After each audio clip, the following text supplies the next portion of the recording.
Hi, and welcome back to this Monday edition of Focal Point AFR Talk. I am your congenial, convivial, and amiable host, Brian Fisher, with you.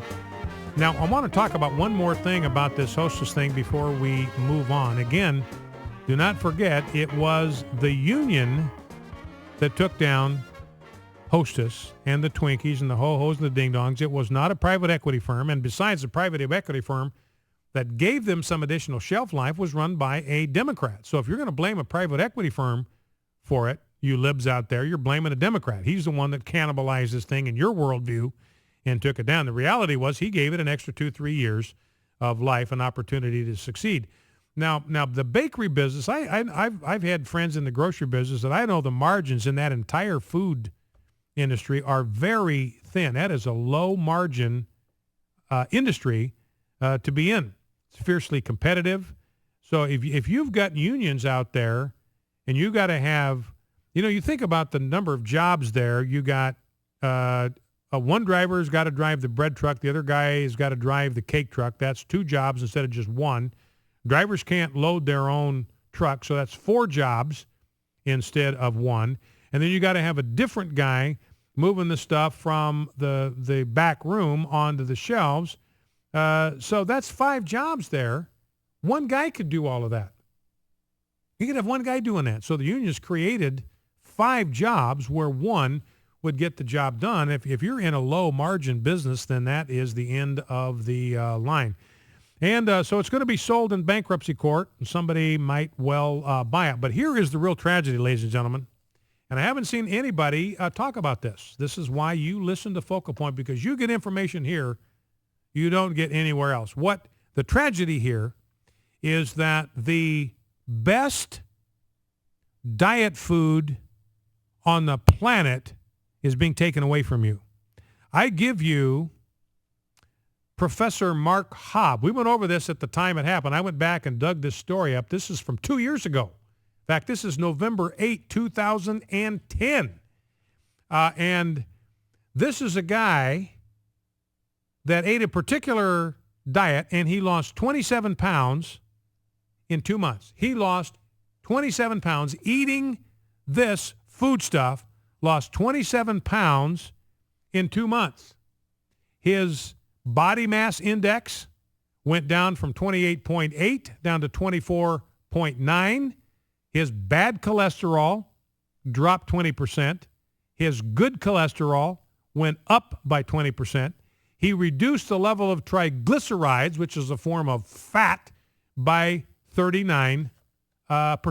His body fat dropped from 33.4 to 24.9%. 2/3 of his intake came from junk food. He ate Hostess, Twinkies, Ho-Hos, Ding Dongs, Dorito chips, Little Debbie snacks, sugary cereals, and Oreos. Now, his point was a very simple one. Look, a diet's just a matter of calories. I got a story about some Canadian guy saying, look, fruit juice is just sugar water. That's all it is. It's like taking a glass of water and dumping 5 teaspoons of sugar in it. You can call it fruit juice if you want, but it's no different than what you get out of taking a glass of water and putting sugar in it. It's just sugar water is all it is. So he says eating fruit, that's a different deal. Drinking fruit juice doesn't really have much nutritional value. Eating fruit is a different story. But this guy said, look, it's just a matter of calories. And he's a professor at Kansas State University, which got thumped by Baylor on Saturday night. That was embarrassing. But at any rate, he said, look, it's just a matter of calories. And he started off by saying, look, at my size, it'd take about 2,600 calories a day to maintain my body weight. So he ratcheted back to 1,800 calories a day. He ate 1,800 calories a day for 2 months, and 2/3 of that was junk food. 2/3 of that was Hostess Twinkies and Ho-Hos and Ding Dongs. Now, he took a multivitamin pill. He drank a protein shake every day, and he ate some vegetables, a can of green beans or 3 or 4 celery stalks every day. So he supplemented. About 1/3 of his diet came from more conventional sources, and he lost 27 pounds. Bad cholesterol down, good cholesterol up, body mass index down, body fat down, triglycerides down. So this, ladies and gentlemen, is the real American tragedy. The most effective weight loss food on the market is being taken from you, being deprived of the secret ingredient to weight loss. Now let's grab some sound bites. Let's go to clip number 2. And again, you're having this soul searching in the Republican Party, and here is Carlos Gutierrez. He was a Secretary of Commerce under George Bush, and he's blaming Mitt Romney's loss on you and me. Now remember, we were the ones a year ago. We were the guys that were complaining about Mitt Romney, and guys like Carlos Gutierrez were saying, no, we got to have this guy. This is the only electable guy in the bunch. The rest of them are yahoos and whack jobs. We want to win this thing. We've got to have Governor Romney. Now they are dumping all over this guy. I mean, I've never seen, you talk about hyenas, and the poor guy can't defend himself, but they are writing. I feel sorry for Mitt Romney. I was never a Mitt Romney fan. I tried to alert these folks, along with every other conservative voice on the landscape, that this guy was a terribly flawed candidate. We were trying to point that out a year ago, but no, they wouldn't listen. Now they're dumping all over Mitt Romney. And here is Carlos Gutierrez trying to blame us.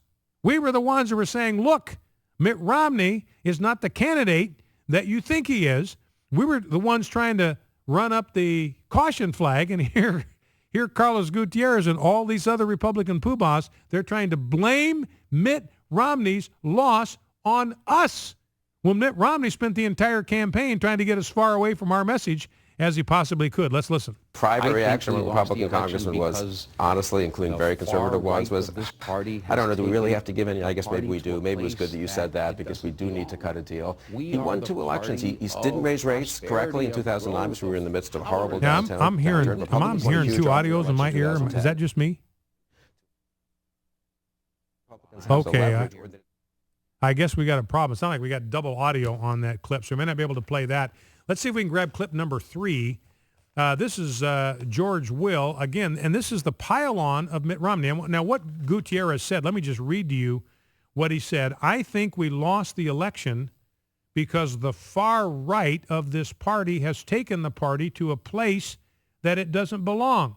We are the party of prosperity, of growth, of tolerance. I mean, these immigrants who came across, and what they do wrong is they risk their lives. They come here and they work because they want to be part of the American dream. And so he says tolerance to him is allowing people to break our immigration laws at will, and not just break our immigration laws at will, but actually be positively rewarded for being lawbreakers.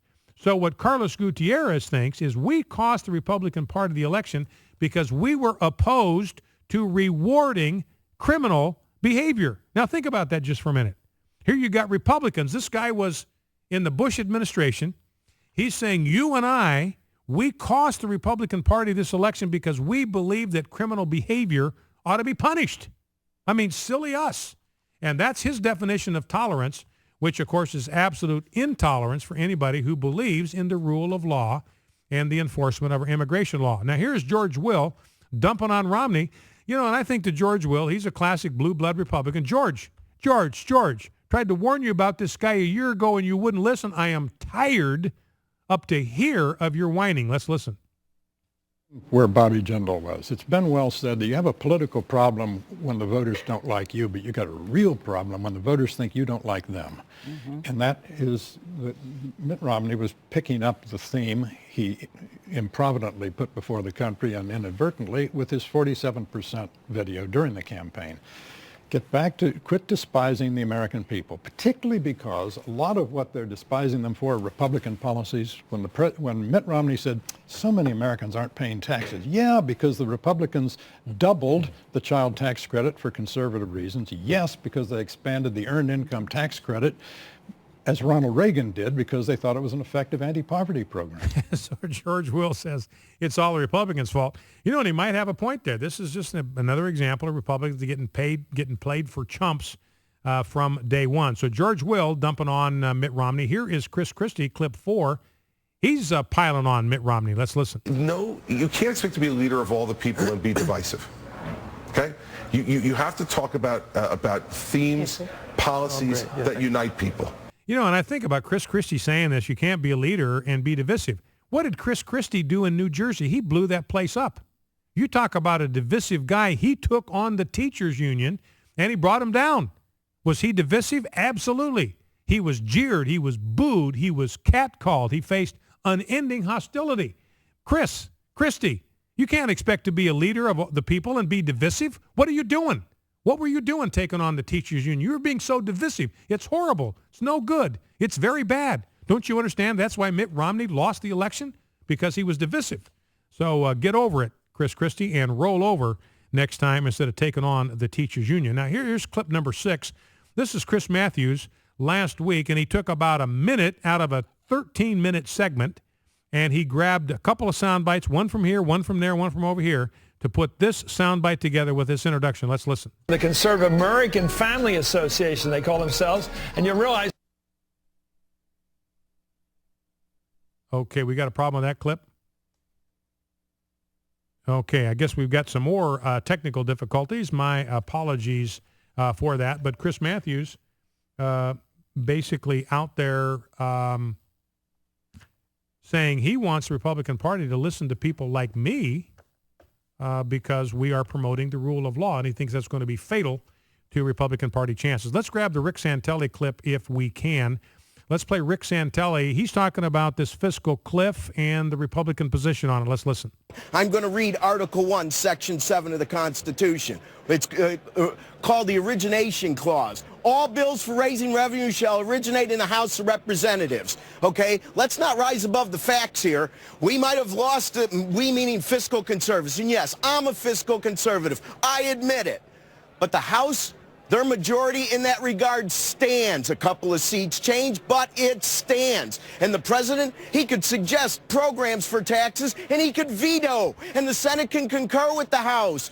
But it is about the House of Representatives. So when I hear about mandates, here's the mandate I hear. That the people that hold the purse strings, as designed by the Constitution, their 2010 mandate, other than a couple of House switches, still stands. That's the fact that we can't rise above. So Rick Santelli is saying, look, the Republican, and here's the beauty of it, ladies and gentlemen, do not forget this. The Republicans can shortstop this fiscal cliff thing. They can shortstop the tax increase on the wealthy. In fact, Republican governors, got another story in the stack, governors can pretty much shortstop Obamacare. If they just refuse to set up a state health insurance exchange, the federal government can, but the policies they sell cannot be subsidized. They left that out of the law. So Republican governors can shortstop Obamacare. Republicans in the House can shortstop the fiscal cliff. Back in 2.